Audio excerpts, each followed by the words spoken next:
Je vais opposer Tank aux combattants dans sa catégorie et dans la catégorie au-dessus. J'ai vu un TikToker faire ça et c'était plutôt intéressant ce qu'il a dit.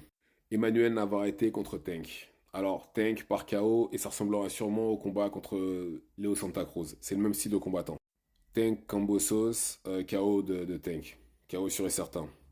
Tank contre Lomachenko. Alors, Tank le sait, Floyd Mayweather le sait, l'équipe de Money Team le sait, PBC le sait. Tank n'aurait jamais battu Lomachenko Prime. Jamais. Ils ont été plusieurs fois dans les mêmes catégories et à aucun moment il a essayé de le combattre.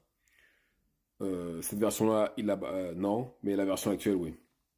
Shakur contre Tank. Alors là, c'est un peu plus compliqué parce que là, on a quand même un des meilleurs boxeurs défensifs de cette génération-là. Il fait partie de ceux qui se font le moins toucher, il est sûrement dans le top 3.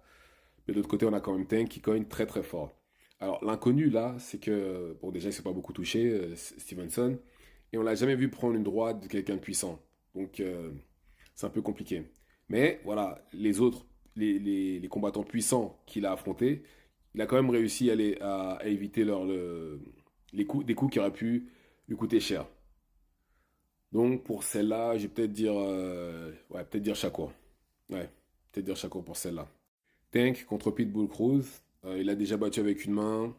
Avec les deux, ce sera encore plus facile. Tank contre Subriel Mathias. Alors, Subriel Mathias est très très bon à courte distance, très très puissant, mais voilà, il sait faire qu'une seule chose. Tank a beaucoup plus d'armes. Même si je pense que ça va être difficile, je pense que Tank pourrait gagner sûrement par la décision par contre, pas par KO. Tank contre Ryan Garcia. Même s'il a battu Devin Haney, ça ne change rien. Sa défense est très très mauvaise. Tank le battrait encore une fois et sûrement par KO. Tank contre Devin Haney. Alors, Devin Haney en 140 aura un avantage physique énorme. Et je pense que ça pourrait être difficile quand même pour quelqu'un comme Tank.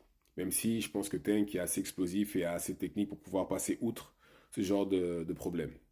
Je pense qu'il battrait Devin, mais pas par KO, sûrement par décision. Tank contre Teofimo Lopez. Et je pense qu'il aurait battu aussi en 135. Dites-moi ce que vous en pensez dans les commentaires et c'est tout pour moi.